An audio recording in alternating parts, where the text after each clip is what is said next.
Começando mais um ponto de encontro aqui na CBN, hoje recebendo o senador da República por Pernambuco, Humberto Costa. Senador, muito obrigado em atender o nosso convite aqui na CBN, esse programa que começou semana passada e aqui a gente tem o segundo programa com o senhor. Muito obrigado por atender o nosso convite. Para mim é uma alegria, Elielson, poder estar aqui com você no Ponto de Encontro, aqui na CBN, e participando de um programa que, embora tão recente no seu início, ele já é um sucesso no meio político, né? E entre as pessoas que acompanham e gostam da política também. Senador, eu queria começar falando sobre o seu Náutico, né? Como é que tá aí, o time como é que tá a torcida pelo Náutico? Bom, nós estamos aí na expectativa, né? Esse é um ano muito decisivo para muitas coisas em relação ao Náutico. Essa questão de sair da Série C e ir para a Série B é uma questão fundamental. Eu acho que se nós não conseguirmos esse acesso esse ano, ficará muito mais difícil em outros anos subsequentes, né? Também a importância de um bom desempenho no Campeonato Pernambucano para garantir as vagas tanto na Copa do Nordeste como na Copa do Brasil.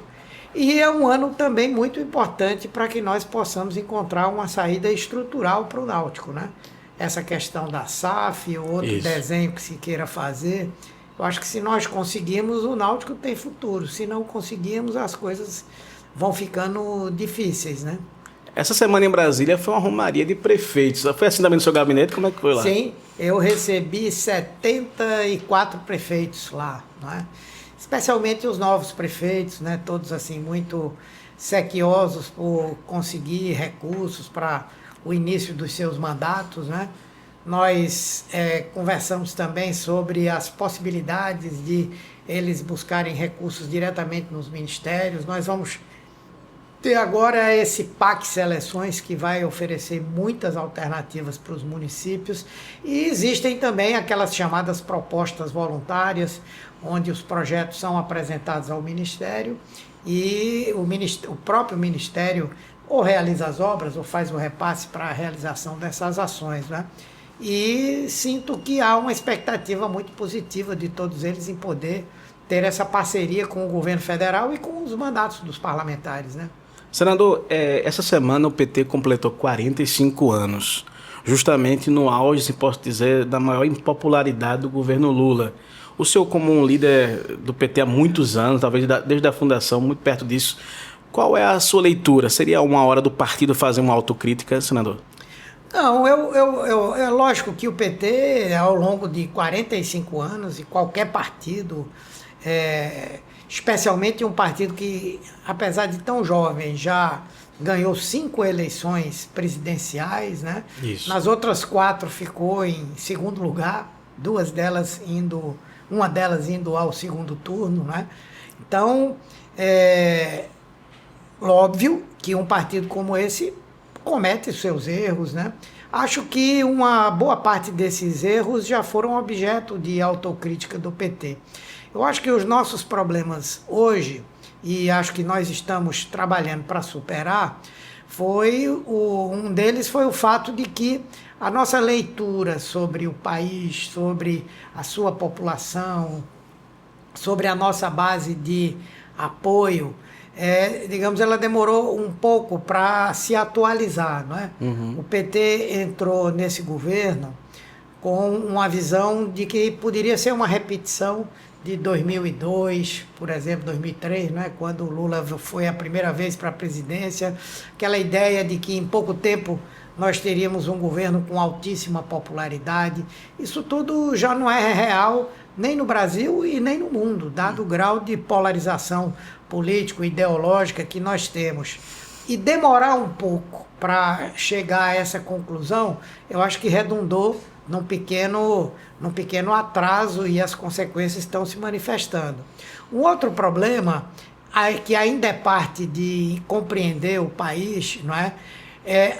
O nosso entendimento sobre a classe média, a nova classe média, especialmente quem foi beneficiado pelos nossos governos e saiu da extrema pobreza para chegar na classe C, eu acho que também não foi totalmente compreendido o quanto isso representava de mudança e renovação. Essa eleição 2024, por exemplo, mostrou que nós perdemos muitos espaços nas periferias do Brasil, onde hoje existe uma classe média, mas que tem aspirações e desejos que são parte do pensamento do PT. Mas o nosso pensamento sempre esteve mais vinculado àquelas nossas origens, o trabalhador de carteira assinada, a CLT, enfim. E nós também acho que demoramos um pouquinho a entender que para esse segmento nós temos que ter outras políticas. E o governo está fazendo essas outras políticas. E o terceiro ponto, Elielson, que é a questão da nossa compreensão sobre a importância do enfrentamento político e ideológico nesses tempos, né? E para que se possa fazer um bom enfrentamento político, ideológico, é preciso ter uma boa comunicação. E nós ficamos, no meu ponto de vista, 2 anos numa postura errática em relação à comunicação e numa visão mais antiga sobre essa comunicação. Então, na sua opinião, o PT agora já entendeu e vai apresentar-se como novo aos 45 anos? Veja, eu acho que o PT ainda tem muitas inovações para fazer na sociedade brasileira, né? Que são inovações de coisas que são estruturais e, portanto, são teclas nas quais nós batemos, a sociedade bate há muito tempo. Por exemplo, o tema da desigualdade e o tema da concentração de renda, não é? Eu acho que o governo tem uma grande oportunidade de abrir um debate sobre algo que é estrutural na sociedade brasileira, a desigualdade.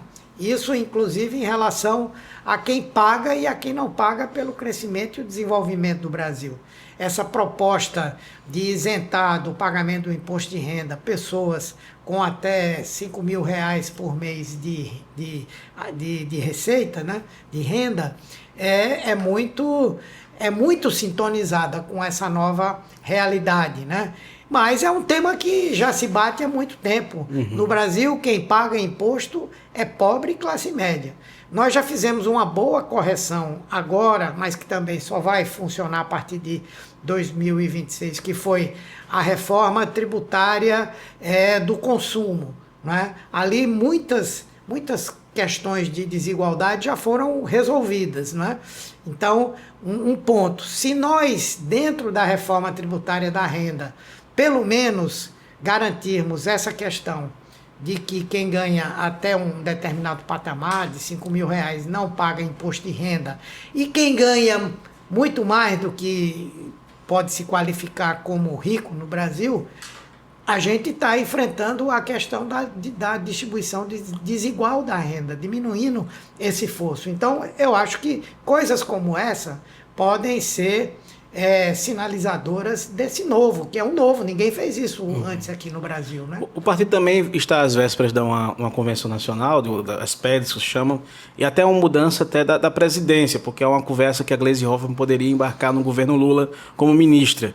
Na sua opinião, qual seria o nome mais ideal para essa condução do partido agora, pós-Gleisi? Você fala até o PED? Isso, até porque deve acontecer uma transição e depois da PED o que seria o nome de consenso, pode dizer assim. Se há consenso no PT, evidentemente. Lógico, nós estamos começando a ver uma discussão sobre o pós-Gleisi, definitivamente. O tampão é uma coisa... temporária. Assim, temporária. Mas, até o presente momento, eu creio que as discussões que têm acontecido, elas não são suficientes para a gente delimitar o que vai ocorrer, não é? Nós, da atual direção do PT, achamos que a discussão começou de uma forma meio, como é que eu diria? Atrapalhada? Não diria atrapalhada, mas que, de certa forma, atropelou um pouco algumas coisas, né?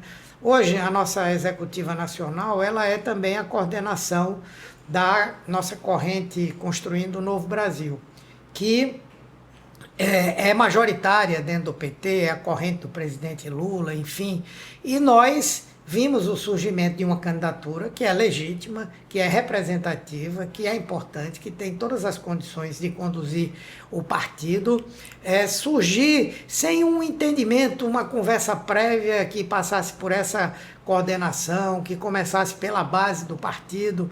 Então, passa essa candidatura, que pode até ser aquela que todos nós venhamos a abraçar, mas passa por um erro de origem aí, né? O senhor cita o ex-prefeito da Araraquara. Eu acho que há um erro na origem aí, porque eu acho que o processo poderia ser outro. E, por outro lado, também, nós temos a preocupação de que a candidatura possa representar um retorno a um momento que o PT viveu e que nós achamos que foi superado, que era a hegemonia política dentro do PT do Estado de São Paulo, né? Nós temos conversado com ele tem negado que isso vá acontecer, mas existem essas preocupações. Nossa questão não é regional. A Gleice, por exemplo, é do Paraná, Isso. que é um estado onde o PT já foi forte e hoje é relativamente frágil. E ela conduziu muito bem o partido. Não é uma questão regional.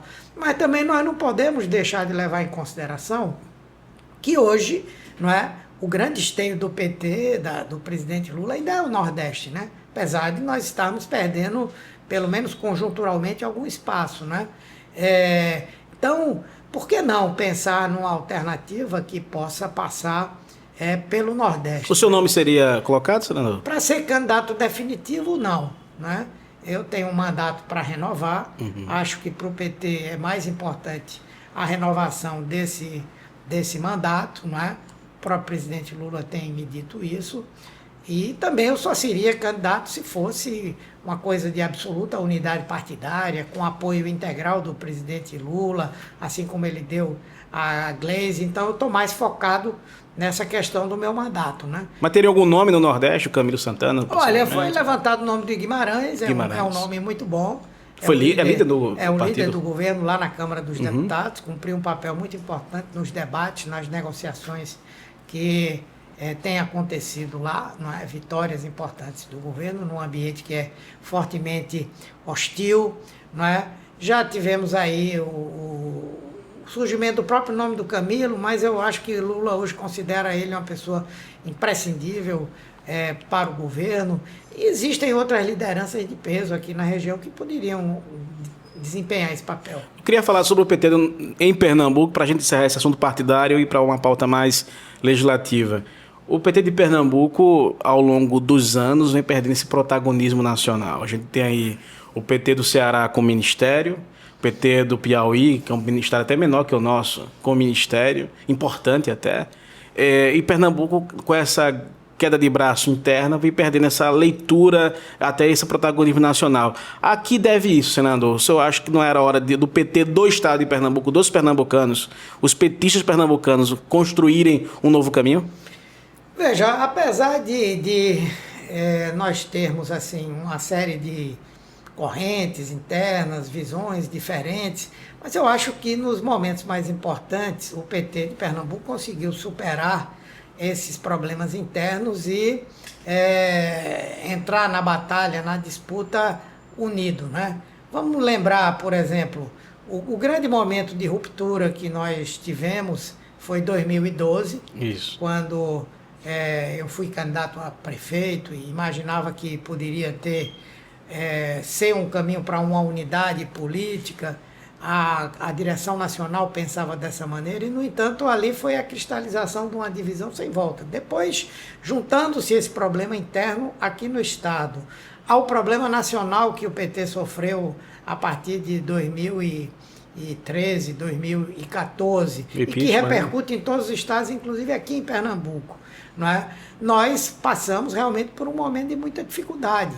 Apesar de em 2018 ter havido uma divisão muito forte, mas nós conseguimos concluir aquela aliança com o PSB. Eu fui eleito senador, isso, né? 2020 ainda com muita divisão, mas o partido marchou com a candidatura de Marília, né?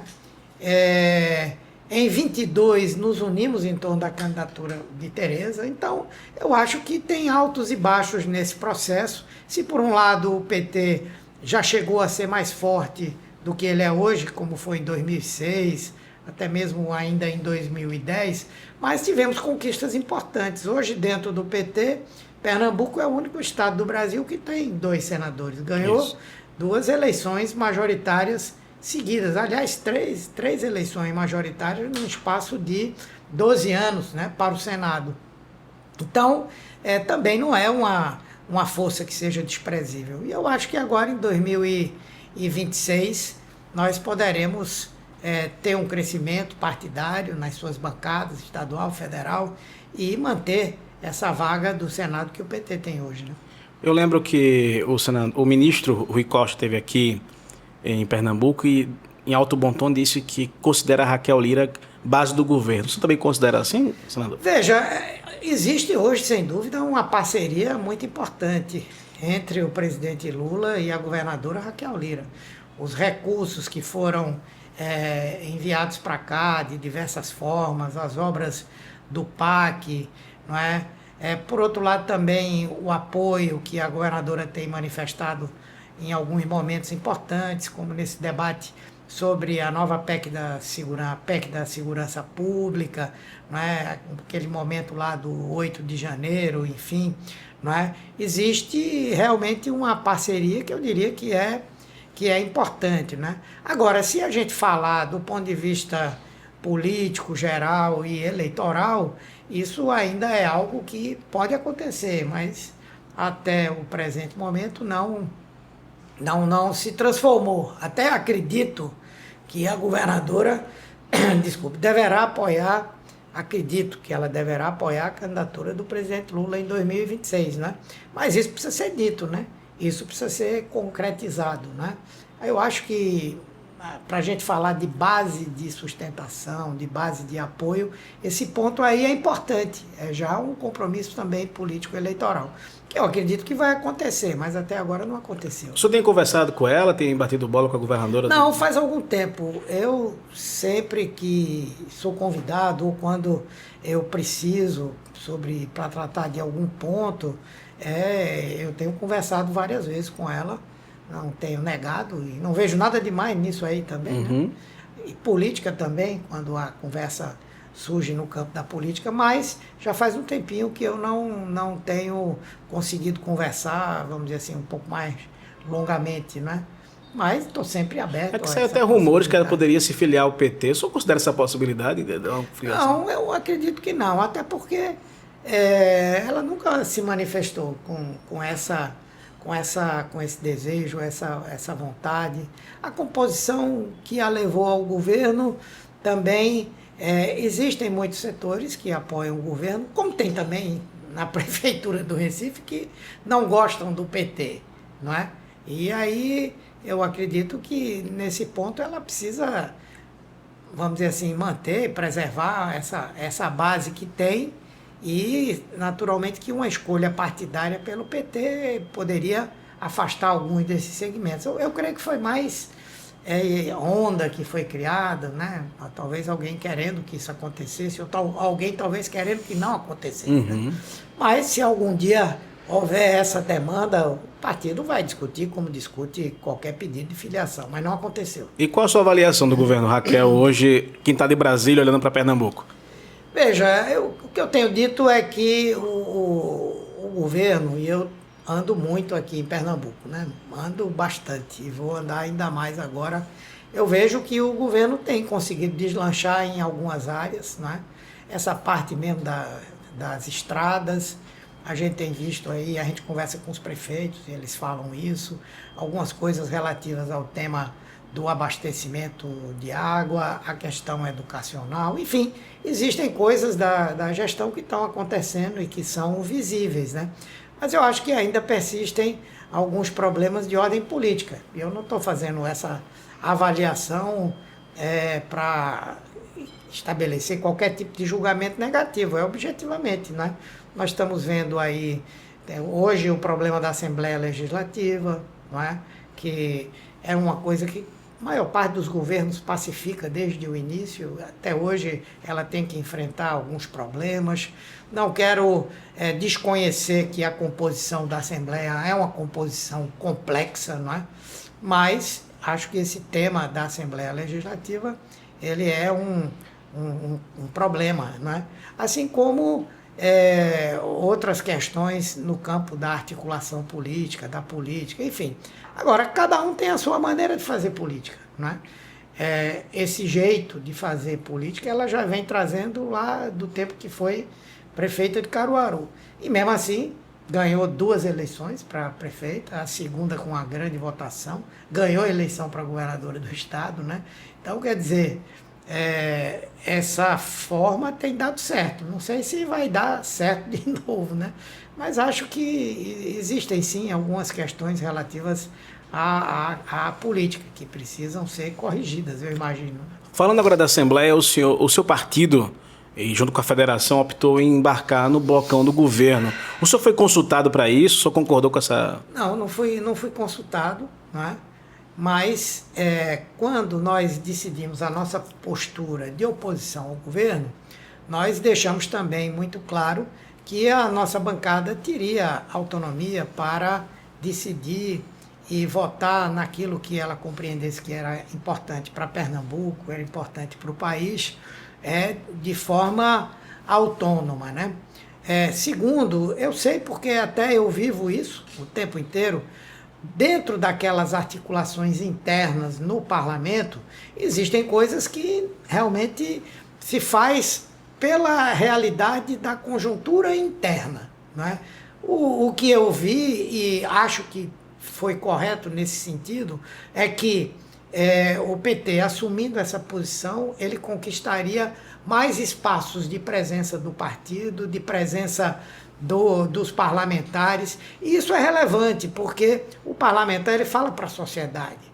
E se o partido ocupa um espaço político que dá uma fala mais potente para a sociedade, isso é bom para a defesa das posições do PT. Lá no Congresso, lá no Senado, por exemplo, nós agora estamos em busca de ter um bloco, né, que melhora para nós em termos de espaço de fala, melhora para nós em termos de reforçar a nossa assessoria, e pode ser um bloco que estejamos nós e o PSB, pode ser um bloco em que estejamos nós e o PDT, e pode ser um bloco onde a gente continue com o PSD, apesar do PSD não nos ter tratado dentro desse bloco da forma como disseram que tratariam e como nós gostaríamos que fôssemos tratados. Então essa lógica da organização interna de blocos depende muito também do que isso melhora em termos de espaço para o partido.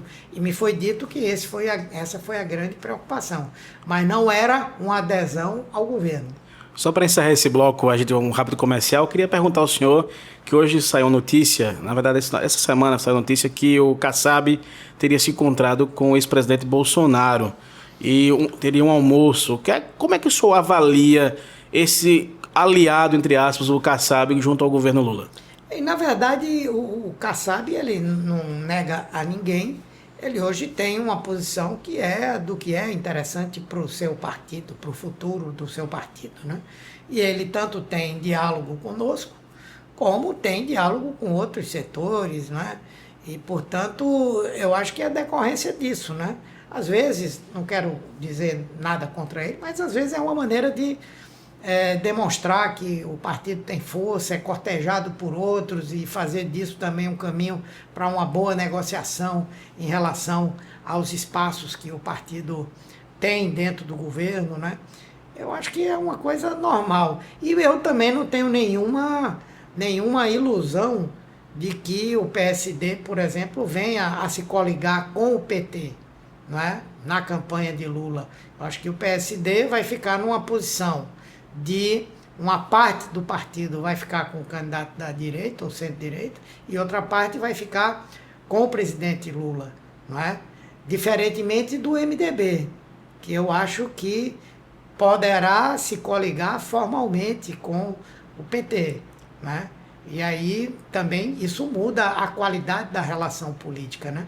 Mas eu acho que é a maneira de o Kassab fazer a política, né? Há conversas com Baleia, com o PT para fazer isso, senador? Não, mas pelo que eu tenho visto e avaliado, você veja, existem pessoas no MDB que falam abertamente em o partido querer ter a vice do presidente Lula. E ninguém pode ter a vice se não tiver formalmente coligado, né?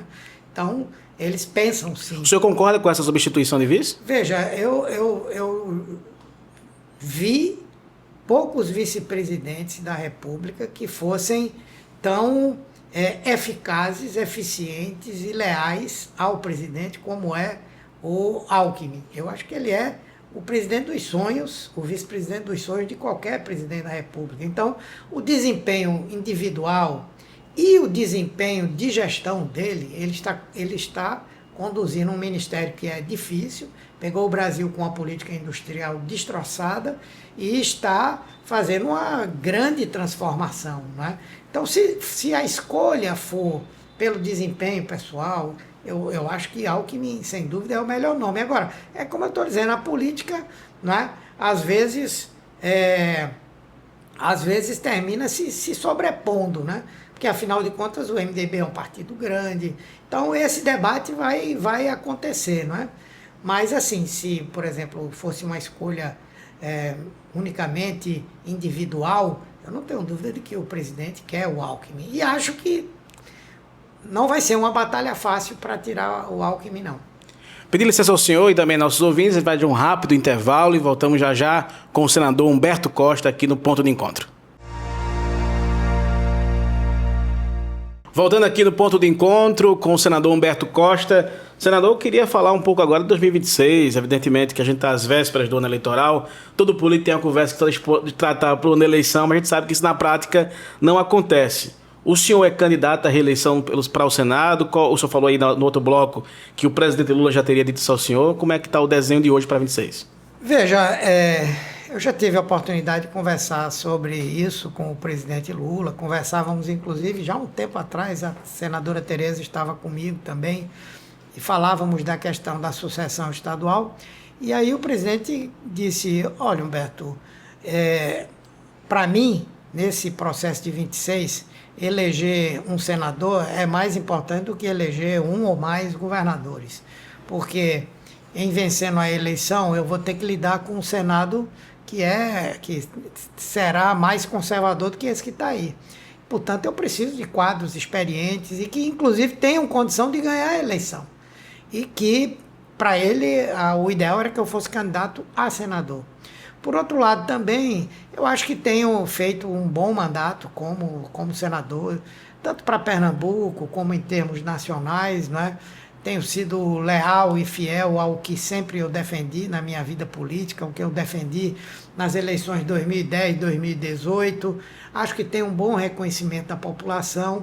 Então, tudo indica que a minha candidatura em 2026 deve ser ao Senado Federal.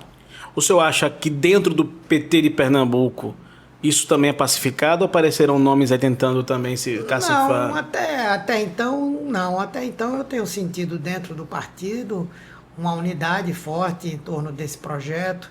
Para o PT é importante manter essa bancada de 2 senadores, né, no cenário político nacional, e eu acredito que o partido deverá marchar unido em torno dessa tese. A pergunta que, quando eu anunciei que seria entrevistar o senhor, todo mundo pergunta, Eliel, pergunta a ele onde ele será candidato, porque é a pergunta de milhão hoje em Pernambuco. Humberto é candidato com a Raquel ou com o João Campos em 26? Não, veja, nós, até por essa prioridade que o presidente está dando à eleição do Senado, à eleição da Câmara, nós vamos ter, inclusive, um grupo de trabalho eleitoral para esse tema. Na verdade, já definimos, já tivemos uma primeira reunião e acho que agora as coisas... Isso em nível nacional ou estadual? Nacional. Nacional. Né?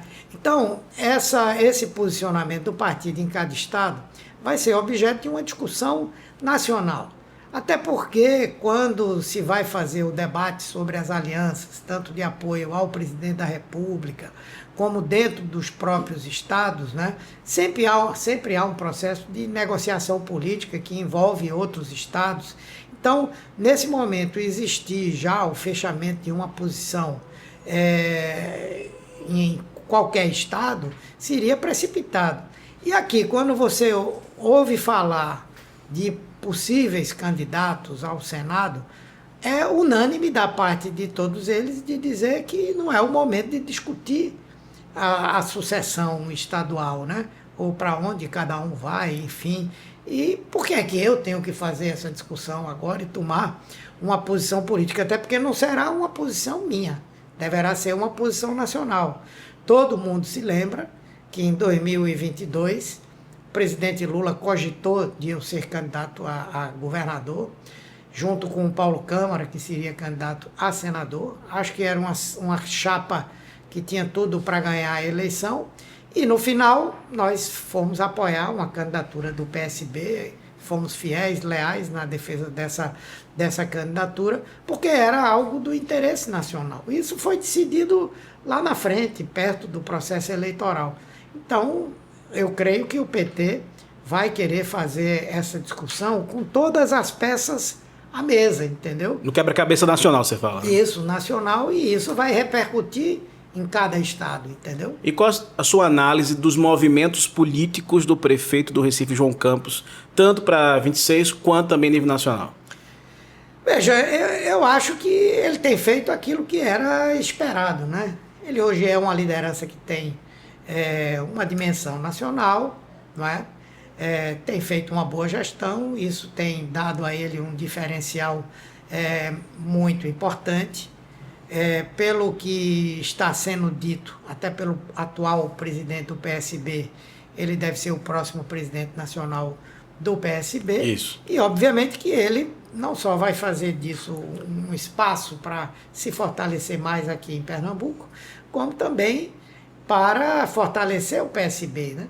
Eu acho que está fazendo o que era de se esperar, não é?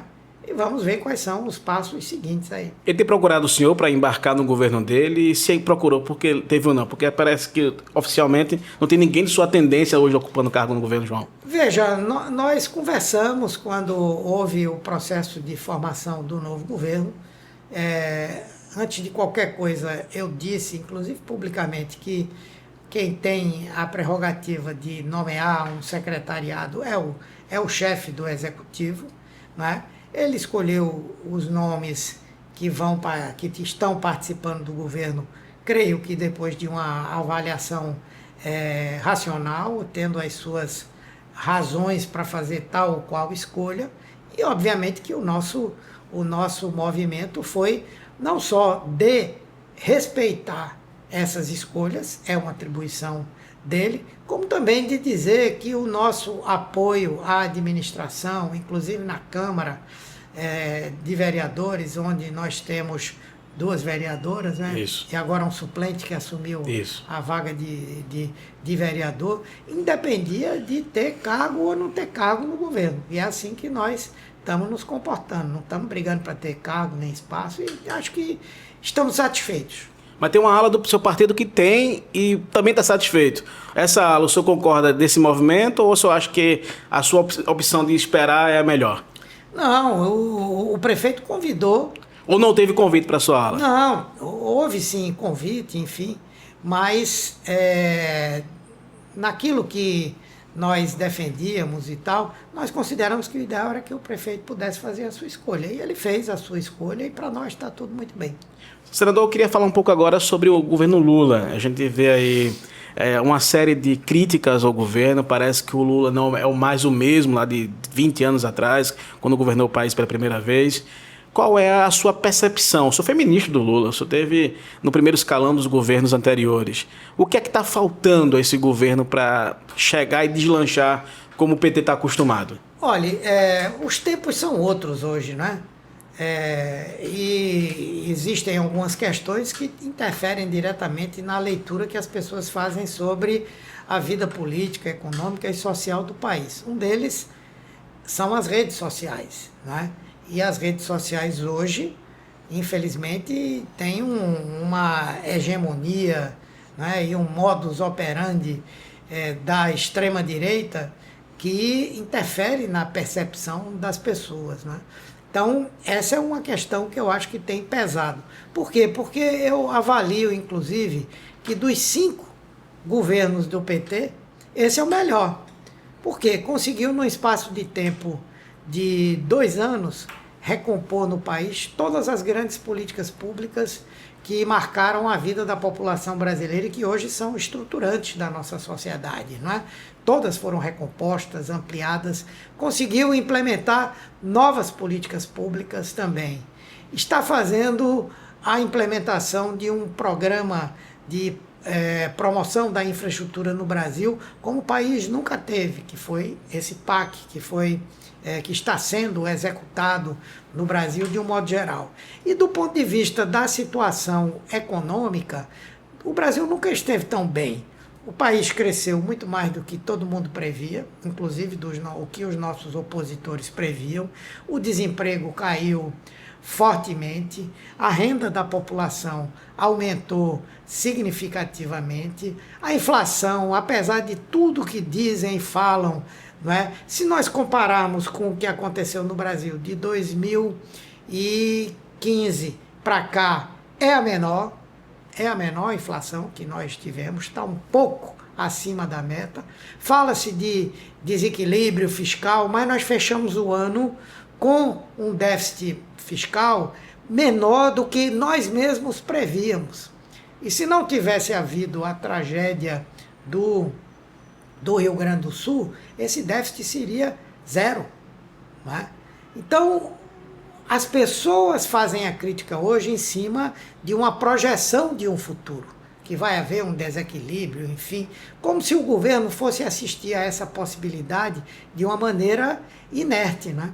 E aí eu acho que nós temos perdido o embate nas redes sociais, inclusive, sobre isso. O sistema financeiro, obviamente, que quer um governo que seja totalmente dócil aos seus interesses. Nós não podemos fazer isso, porque para isso nós teríamos que fechar os olhos para as necessidades e as aspirações da população brasileira. E acho que isso pode ser superado, né?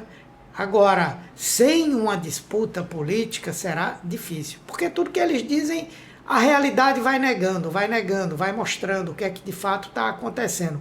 Mas se essa visão não chega até as pessoas, é muito difícil. Daí porque nós estamos jogando muita confiança no trabalho que a nova SECOM está fazendo e poderá fazer ainda melhor. O senhor acha que Lula é candidato todo jeito em 26? Acho que sim.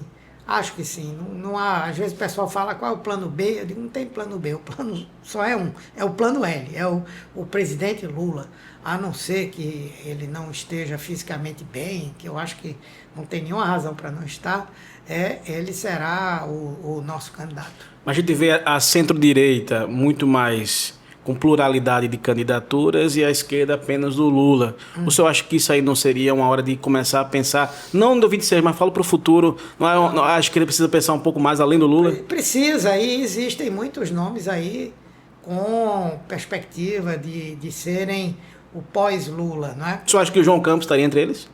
Veja, pelo que eu ouço dizer, é a aspiração de alguns setores da sociedade, a aspiração do próprio PSB, que no futuro ele possa vir a ser candidato. Não vejo por que não possa vir a ser, não é? Mas naturalmente que também o PT tem muitos nomes que estão despontando e que num ambiente de disputa poderão ser apresentados à sociedade em 2030. Mas daqui para 2030 acontece muita coisa, inclusive a eleição de 26. É isso. O cenário será com uma eventual vitória e reeleição do presidente Lula, e o cenário será outro caso isso não aconteça, embora eu acho que a probabilidade dele não ser eleito é muito pequena, não é? Então, agora, uma coisa que a gente precisa discutir, quando se fala da direita, e você próprio falou aqui, se diz, não, que a direita tem uma pluralidade de candidaturas e a esquerda tem um nome. Eu posso fazer essa leitura de outro ponto de vista. A esquerda está unida em torno de um nome que consegue agregar todos e a direita está dividida, inclusive com as complicações a que isso pode levar. Por exemplo, conhecendo a cabeça política do ex-presidente Bolsonaro, dificilmente ele não vai apoiar alguém que seja, que tenha uma fidelidade canina a ele, não é?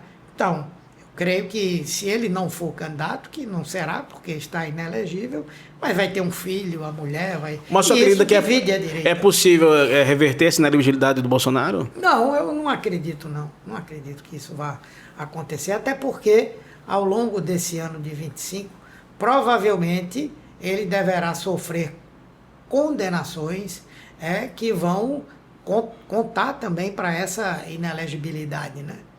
Senador, eu queria voltar para a esfera estadual, que está nos ouvindo, quem está nos vendo, está mais interessado em saber. O presidente estadual do PSB em Pernambuco, Sileno Guedes, disse, referindo-se à chapa futura da Frente Popular, que ninguém tem cadeira cativa, referindo ao senhor numa possibilidade de disputar o Senado. O que é que o senhor tem de falar diante dessa afirmação do Sileno? Eu acho que ele está certo. Ninguém tem cadeira cativa mesmo, não. Né? E eu nunca disse que, por exemplo, no meu caso, eu tenho cadeira cativa. Não tenho, mas isso é uma avaliação correta. E também ninguém tem cadeira cativa para governador, nem para governadora, enfim. Não é?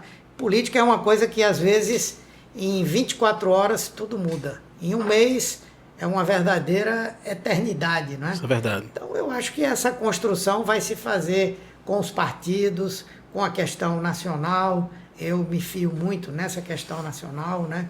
Em todos os estados. E acho que a avaliação dele é correta. O senhor tem andado em muitos municípios. O que é que tem encontrado por aí? Os prefeitos, eu vejo sua agenda praticamente na rua o tempo inteiro. Como é que tem visto as prefeituras, as gestões? O PT governa algumas cidades. Como é que está o desenho das cidades por onde você anda? Olha, eu acho que existem muitas oportunidades, diferentemente dos últimos 4 anos antes do governo do presidente Lula. Né? A quantidade de oportunidades que as prefeituras, os prefeitos estão tendo acesso, né, é muito grande. Agora mesmo, ontem abriu o novo PAC Seleções, né?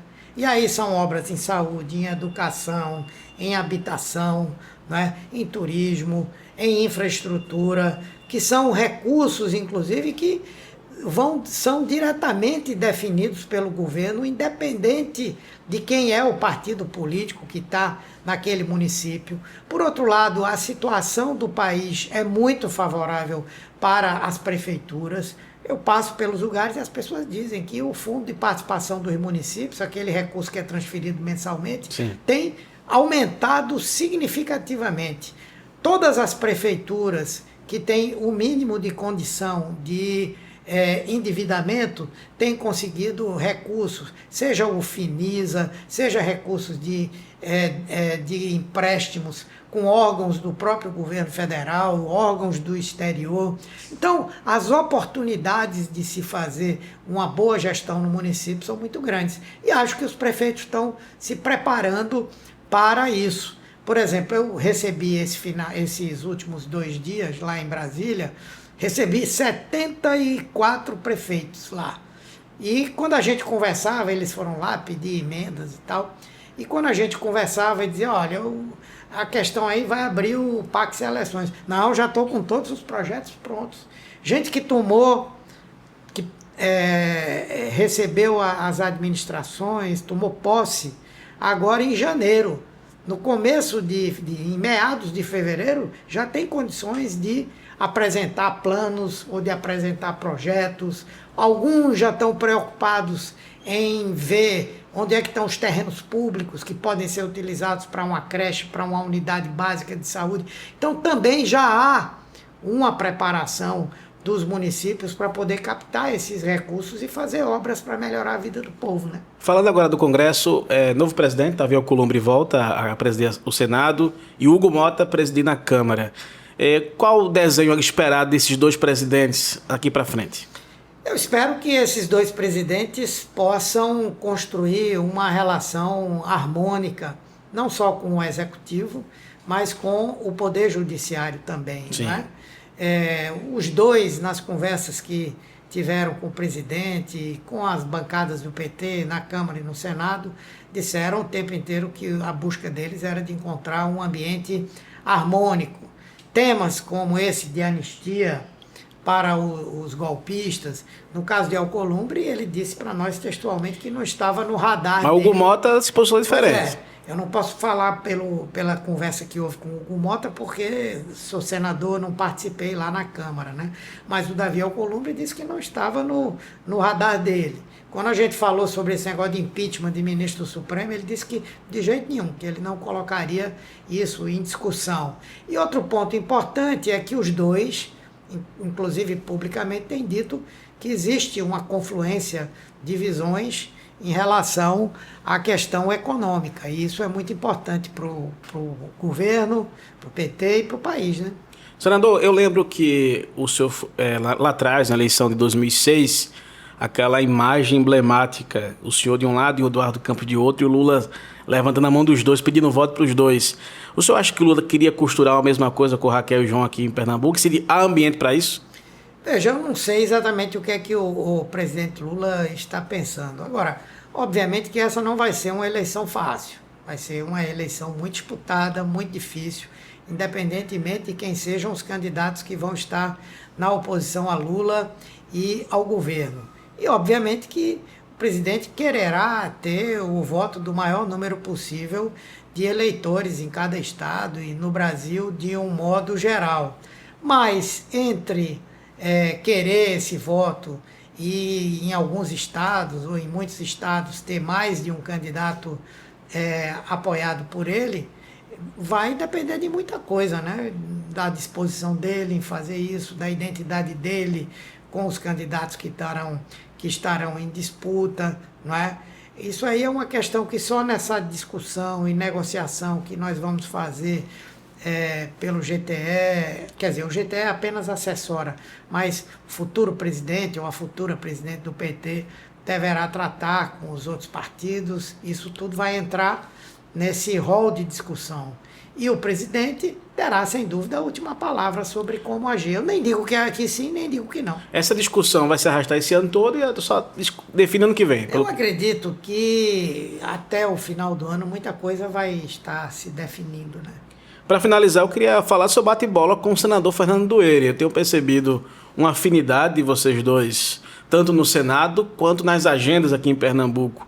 Isso é uma coisa proposital, vinda dos senhores, ou é apenas coincidência dos mandatos? Não, eu tenho uma relação assim, muito boa com ele, assim como tenho uma relação muito boa com Tereza, né? Todo mundo sabe, não é só o fato de nós estarmos no mesmo partido, sermos do PT, termos com muitos anos de luta pelos mesmos objetivos e princípios, mas porque tanto ela quanto eu sabemos que é muito importante a gente procurar unir, aglutinar, não é? E Doeire é uma pessoa que pensa parecido conosco, né? Sabe que se a gente atuar em conjunto por Pernambuco, pelo governo, pelo Brasil, né? Em muitos pontos da pauta do governo nós estamos juntos e eu acho que isso é bom para Pernambuco, é bom para o Brasil e é normal, é natural. Além disso, eu tenho uma afinidade pessoal com ele, eu não o conhecia mais profundamente, né? Na maior parte do tempo nós estivemos em espaços diferentes, ele foi secretário de Jabas, né? Mas temos assim uma identidade, ele é uma pessoa muito cordata e nós temos procurado unir esforços em defesa de coisas de Pernambuco. É a questão da Transnordestina, é a questão do PAC, é a questão de Itaparica e, portanto, é natural, né?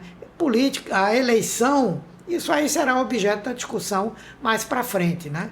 E eu não tenho nenhuma dificuldade ou com ele ou com outros nomes que estão sendo apresentados aí, se formarmos alguma chapa, não tenho dificuldade em Eu perguntei porque o senhor levantou a bola da possibilidade do MDB do Doeire integrar uma coligação oficial com o Partido dos Trabalhadores. Então, a minha pergunta é, o senhor acha que aqui em Pernambuco estaria pacificado isso? Não, veja, como eu disse para você, não é? Hoje em dia não tem como você fazer essa avaliação sem que as coisas avancem no tempo, né? Não seria um problema de jeito nenhum, né? Se o MDB estiver com o presidente Lula nacionalmente, nós vamos fazer tudo para que isso resulte no número maior possível de votos. Agora, se isso em Pernambuco vai resultar numa composição em que uma chapa para o Senado seja com ele, aí será uma outra discussão que vai ser feita mais para frente, né? Senador, mais uma vez, muito obrigado por nos receber aqui no seu escritório em Recife. Agradecer mais uma vez participar do Ponto de Encontro. Fique à vontade para suas considerações finais. Não, eu quero agradecer a você esse convite, a honra de ser a segunda pessoa a participar do Ponto de Encontro. Dizer que você sabe que tenho por você, pela CBN também, muito respeito. Você é hoje aqui em Pernambuco um dos melhores colunistas no campo da política, pela sua seriedade, pela sua fidelidade à verdade. E você sabe que eu tenho muito respeito por você, por tudo isso. E, obviamente, que para mim é uma honra poder estar aqui, como eu lhe disse, sendo o segundo a participar do seu programa. Agradeço essa oportunidade, estou sempre aberto a prestar aos seus leitores, ouvintes, assistentes, né? Informações e explicações acerca do meu posicionamento político em vários temas. Muito obrigado, senador. Obrigado pelas palavras e até o próximo ponto de encontro.